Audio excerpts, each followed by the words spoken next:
All right, let's jump right into this explainer. We are completely bypassing the generic review stuff today and diving headfirst into a really high-density clinical breakdown of toxicology and toxin-mediated crises. We're going to focus entirely on those granular physiological details and those incredibly complex interventional thresholds. Because look, if you're managing acute crises, these subtle decision boundaries, they literally change absolutely everything about your management pathway. So here is our clinical triage board for today. We'll hit 4 strict modules: autonomic toxidrome forks, acetaminophen toxicity thresholds, toxic alcohols gap exclusions, and finally, disruptive antidotal traps. Module 1, autonomic toxidrome forks, looking specifically at sympathomimetic versus anticholinergic presentations. Okay, so both of these toxidromes will hit you with severe tachycardia, massive hypertension, and hyperthermia, right? So how do we distinguish them in seconds? Well, we have to isolate the cutaneous ocular decision boundary. Sympathomimetic toxicity, think agents like cocaine or amphetamines, presents with profound diaphoresis. I mean, copious sweating, along with extremely hyperactive bowel sounds. Conversely, anticholinergic toxicity, say from diphenhydramine or TCAs, presents totally, absolutely bone dry. We're talking anhidrosis, flushed skin, and an empty, silent abdomen, often paired with urinary retention. Checking a patient's bone-dry axillae, that's a massive, instant clue. Now, when you're managing a sympathetomimetic hypertensive crisis, you want to utilize IV benzodiazepines like lorazepam to drop that central sympathetic outflow. But here is the absolute catch. You must strictly enforce an absolute beta blocker ban. No exceptions. Administering a pure beta blocker, like propranolol, to a sympathetomimetic patient, that induces a catastrophic, unopposed alpha-1 vasoconstriction, and that can instantly precipitate a coronary occlusion, an aortic dissection, or even a fatal stroke. Moving right along, Module 2, acetaminophen toxicity thresholds and hepatic kinetics. So acetaminophen normally takes the standard routes of glucuronidation and sulfation, but a massive overdose totally saturates those pathways, effectively shunting the drug over to CYP2E1, and that produces the highly toxic metabolite AMPK. What's crazy is that the clinical presentation progresses so deceptively. It goes from this non-specific phase of just general fatigue and malaise straight into fulminant liver failure and coagulopathy.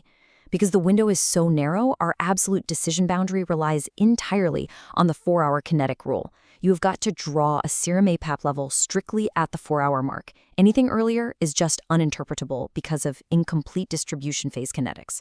Once you have that 4-hour level, you plot it straight on the Rumack-Matthew nomogram. And if that 4-hour plot sits above the treatment line, boom, the immediate administration of IV N-acetylcysteine, or NAC, is absolutely mandatory. It mechanically restores the antioxidant glutathione, which is rapidly getting chewed up by that toxic NAPQI. Now, there is an overriding rule here. If your patient rolls in more than 8 hours post-ingestion, or with an unknown timeline and obvious signs of hepatic injury, you completely bypass the nomogram. Just scrap it and initiate NAC immediately. But what if we're just too late? Well, if the patient is a transplant candidate suffering from severe APAP-induced liver failure, standard algorithms fly out the window. They are immediately listed for an emergent liver transplantation as UNOS status 1A. That puts them at the absolute top of the regional waitlist, bypassing everything else. All right, let's hit Module 3, toxic alcohols, gap exclusions, and biochemical profiles. Look at how we can use exact laboratory dissection boundaries to instantly exclude non-lethal ingestions. Methanol and ethylene glycol, they both drive a profound elevated anion gap metabolic acidosis. Methanol metabolizes into formic acid, which causes terrible vision loss, while ethylene glycol metabolizes to oxalic acid, creating calcium oxalate crystals that just wreck the kidneys, causing AKI. Now, this explicitly contrasts with isopropyl alcohol. Isopropyl produces ketonuria by its acetone metabolite, sure, but it presents with a completely normal anion gap. Why? Because acetone simply isn't an acid. So your absolute red line indicator here to confirm this is calculating the osmolar gap. An osmolar gap, which, as a reminder, is your measured minus your calculated osmolality, greater than 10 milliosmoles per kilogram is your trigger. It tells you definitively, no questions asked, that there are dangerous circulating glycols or methanol in the patient's system. The second you identify this, you've got to trigger the antidotal decompression mandate immediately.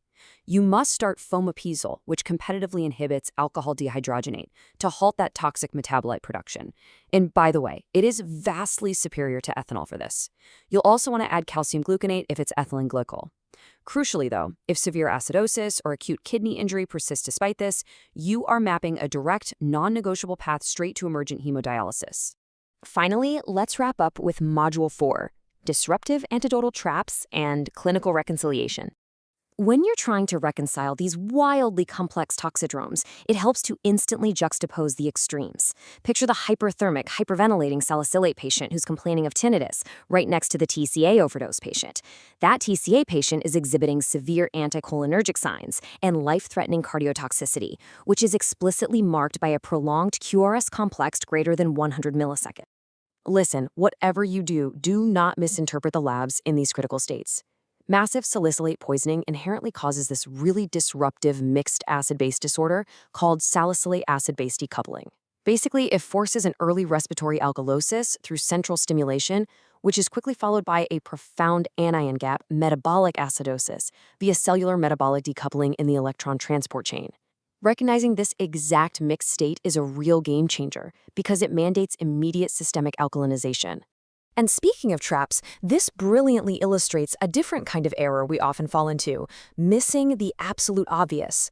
When a right stain reveals sterile pyuria and eosinophils, which screams acute interstitial nephritis, often triggered by meds like antibiotics or NSAIDs, the singular overriding management step is not to add another counteracting drug. No, it's to immediately discontinue the offending agent.